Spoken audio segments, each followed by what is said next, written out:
Part 2 में आप सब ने देखा कि हमें जिरेन दिखाया जाता है जो टूर्नामेंट ऑफ पावर को जीत लेता है और वो फिर शिनरोन से विश मांगता है कि मेरे मास्टर को जिंदा कर दीजिए। और फिर हमें दिखाया जाता है गोकू उस टाइम चेम्बर के अंदर काफी सदियों तक ट्रेनिंग करता रहता है और वो अपनी एक नई ताकत को भी जगा लेता है, मेरा मतलब अल्ट्रा सेराफिम को। और आखिर में हमें दिखाया जाता है गोकू यूनिवर्स 11 में चला जाता है और वहाँ पे अचानक से ही जिरेन और टॉप आ जाते हैं और तभी टॉप अपनी हकाई शिन्स की पावर में जाके गोकू पे अटैक करने वाला होता है कि गोकू अचानक से ही अपनी पावर अप कर लेता है। और फिर हमें दिखाया जाता है कि ग्रैंड प्रीस्ट अपने आप को ही अपना भाई बता रहे होते हैं। और अब आगे और फिर हमें दिखाया जाता है ज़ेनोसामा का पैलेस जहाँ पे ग्रैंड प्रीस्ट अपने आप को ही अपना भाई बता रहे होते हैं। और फिर हमें दिखाए जाते हैं ज़ेनोसामा जो अचानक से ही ग्रैंड प्रीस्ट को आवाज लगाते हैं और वो उनसे कहते हैं, हे प्रीस्ट, मैंने अभी अभी गोकू की एनर्जी को सेंस किया। और फिर हमें दिखाया जाता है ग्रैंड प्रीस्ट जो ज़ेनोसामा से कहते हैं, मुझे नहीं लगता कि ज़ेनोसामा गोकू जिंदा होगा क्योंकि आपने सभी यूनिवर्सेस को रिमूव कर दिया है। और ज़ेनोसामा ये बात मान भी लेते हैं और वो फिर ग्रैंड प्रीस्ट से कहते हैं, ठीक है डाई, तुम कह रहे हो तो ये मैं मान लेता हूँ कि गोकू अब जिंदा नहीं, पर मुझे उसकी सच में एनर्जी सेंस हुई थी। और फिर हमें दिखाए जाते हैं वो सभी एंजल जिनके यूनिवर्स को रिमूव किया गया है। और तभी वीज कहता है अपने मन में, पर ऐसा कैसे हो सकता है कि मुझे भी गोकू की एनर्जी सेंस हुई जैसे कि ज़ेनोसामा को हुई थी, पर जैसा कि फादर ने बताया कि आपने उन सभी यूनिवर्सेस को अपने हाथों से ही रिमूव किया है, तो उनमें से कोई मोर्टल कैसे बच सकता है। पर मुझे आज भी याद नहीं कि आखिर हमारे यूनिवर्सेस को क्यों रिमूव किया गया था। और फिर हमें दिखाया जाता है कुछ देर पहले जब ग्रैंड प्रीस्ट अपने आप से ही बात कर रहे होते हैं। और फिर हमें दिखाया जाता है कि ग्रैंड प्रीस्ट कहते हैं, वो ज़ेनो तुम पे काफी ज्यादा भरोसा करता है प्रीस्ट, वो मेरी बातों में काफी जल्दी आ गया, ने मेरी बातों में आके उन सभी यूनिवर्सेस को भी रिमूव कर दिया। पर क्या कर सकते हैं, जैसा मैं करना चाहता हूँ बिल्कुल वैसा ही हो रहा है। और वैसे भी तुम्हारी ये आवाज किसी को सुनाई नहीं देगी। और फिर हमें सुनाई देती है किसी शख्स की आवाज जो कह रहा होता है, तुमने मुझे धोखा दिया, तुमने मुझे यहाँ पे बंद कर दिया और मेरी जगह ले ली, तुमने सभी यूनिवर्सेस को रिमूव होने दिया, तुमने मुझसे आगे कहा था कि तुम बदल चुके हो, पर तुमने ऐसा क्यों किया मेरे भाई। मैं ही सबसे बड़ा बेवकूफ था जो तुम पे यकीन किया। आखिर लूसिफ तुम कैसे बदल सकते हो, तुम्हें अपना भाई कहने पे भी मुझे गुस्सा आ रहा है। तो हाँ गाइस, वो पहले वाला शख्स जो ग्रैंड प्रीस्ट बना फिर रहा था वो लूसिफ है। और फिर हमें दिखाया जाता है लूसिफ बाहर खड़ा काफी इवल स्माइल कर रहा होता है और वो ग्रैंड प्रीस्ट से कहता है, देखो ना डाई, तुम ऐसे बंधे हुए कितने अच्छे लगते हो। और तभी ज़ेनोसामा ग्रैंड प्रीस्ट को आवाज लगाते हैं, मेरा मतलब लूसिफ को।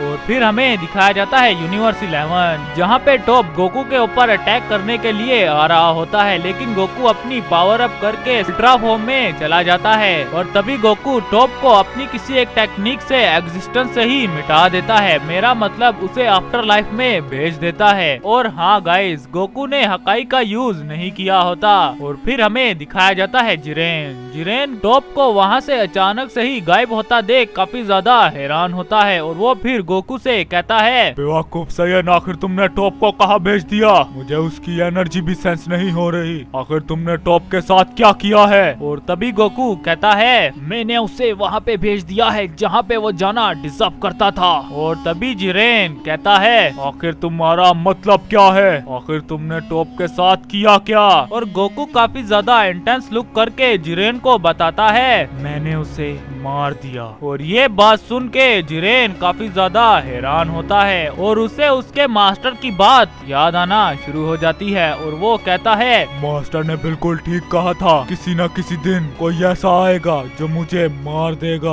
और तब मैं क्या करूँगा। तब का मैंने कुछ नहीं सोचा था और आज मुझे पता चल रहा है कि किसी अपने को खोने का क्या गम होता है। और तभी जिरेन अचानक से ही अपने गुस्से को बढ़ाना शुरू हो जाता है, मेरा मतलब अपनी पावर अप करना शुरू हो जाता है और वो अपनी पावर अप करते करते ही कहता है सन गोकू मैं तुम्हें छोड़ूंगा नहीं। और फिर हमें दिखाया जाता है मरनो गोकू को काफी ज्यादा इंटेंस लुक से देख रहा होता है और वो अपने मन में सोच रहा होता है, जैसा कि मुझे सन गोकू के बारे में बताया गया था, ये तो बिल्कुल उससे उल्टा निकला। इसने तो उस बड़ी मूंछ वाले को ऐसे मसल दिया जैसे कि ये उसके सामने कोई गाजर मटर का खेल हो। आखिर इस सन गोकू के साथ हुआ क्या है? और फिर हमें दिखाया जाता है जिरेन अचानक से ही गोकू पे अपनी पूरे ताकत से अटैक करना शुरू हो जाता है और जिरेन की वो पावर लॉर्ड बेलमोंट को भी सेंस हो रही होती है और वो कहता है अपनी एंजल मार्गरीटा से, ए मार्गरीटा, आखिर जिरेन इतनी ज्यादा ताकत किसके लिए यूज कर रहा है? आखिर कौन ऐसा शख्स है जो जिरेन से भिड़ रहा है? और तभी मार्गरीटा अपने स्टाफ में देखती है तो वो काफी ज्यादा हैरान हो जाती है और वो कहती है ये नामुमकिन है माय लॉर्ड, आखिर ये सायन जिंदा कैसे है? और जैसे ही बेलमोंट मार्गरीटा के उस स्टाफ में देखता है तो वो काफी ज्यादा हैरान हो जाता है और वो कहता है आखिर ये सायन जिंदा कैसे है? और फिर हमें दिखाया जाता है जिरेन और गोकू को। जिरेन गोकू के ऊपर लगातार अटैक कर रहा होता है और गोकू उसके अटैक्स को आराम से ही डॉज कर रहा होता है और ये चीज देख के जिरेन काफी ज्यादा इरिटेट हो जाता है और वो कहता है सन गोकू कायरो की तरह भागना बंद करो। और फिर हमें दिखाया जाता है कि जिरेन अचानक से ही अपनी फुल पावर को अनलीश कर देता है और तभी जिरेन अचानक से ही गोकू के सामने चला जाता है और गोकू को एक पंच मारने में कामयाब हो जाता है और गोकू जिरेन की स्पीड को देख के थोड़ा सा हैरान होता है पर गोकू काफी इंटेंस लुक देख के जिरेन से कहता है तुम्हारी अब की ताकत अगर टूर्नामेंट ऑफ पावर में होती तो शायद तो मुझे मार देते जिरेन, पर अब ऐसा नहीं होने वाला। और तभी अचानक से ही गोकू अपना बहुत ही ज्यादा ताकतवर पंच जिरेन को मार देता है और जिरेन वहाँ पे ही अधमरा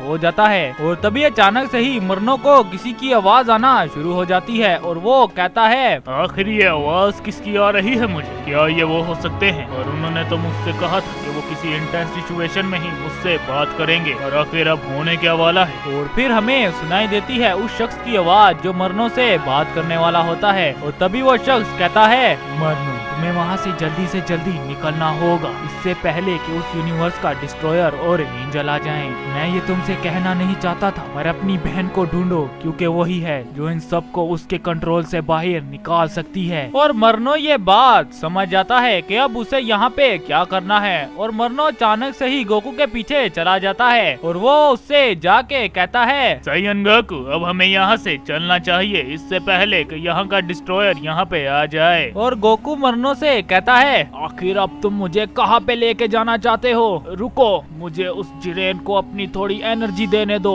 नहीं तो वो यहाँ पे मर जाएगा। और मरनो गोकू से कहता है हमारे पास इतना टाइम नहीं है सायन, तुम्हें यहाँ से जल्दी निकलना होगा। पर गोकू मरनो की एक बात भी नहीं सुनता और वो जिरेन को अपनी थोड़ी ताकत दे देता है और जिरेन गोकू को ऐसा करता देख कहता है सन गोकू आखिर तुम ऐसा क्यों कर रहे हो? और तभी गोकू जिरेन को एक स्माइल दे के वहाँ से चला जाता है और फिर हमें दिखाया जाता है कि मरनो अभी भी उस शख्स से बात कर रहा होता है जिससे वो थोड़ी देर पहले बात कर रहा होता है और वो अनजान शख्स मरनो से कहता है वो सभी गॉड्स और एंजल्स उसके माइंड कंट्रोल में हैं, तुम्हें उसके माइंड कंट्रोल से उनको निकालने के लिए अपनी बहन की जरूरत पड़ेगी। और फिर हमें दिखाया जाता है गोकू मरनो से कहता है हे मरनो, तुम जब मुझसे पहली बार मिले थे तो तुम मुझसे कह रहे थे कि तुम्हें किसी ने हरा दिया था और वो बिल्कुल मेरी तरह ही लगता था और उसके गाल पे एक निशान था, आखिर वो था कौन? क्या तुम मुझे बताना पसंद नहीं करोगे? क्योंकि मैं उससे मिलना चाहूंगा, क्योंकि मेरी शक्ल का ही एक आदमी पहले भी आ चुका है और उसका नाम गोकू ब्लैक। और तभी मरनो कहता है गोकू से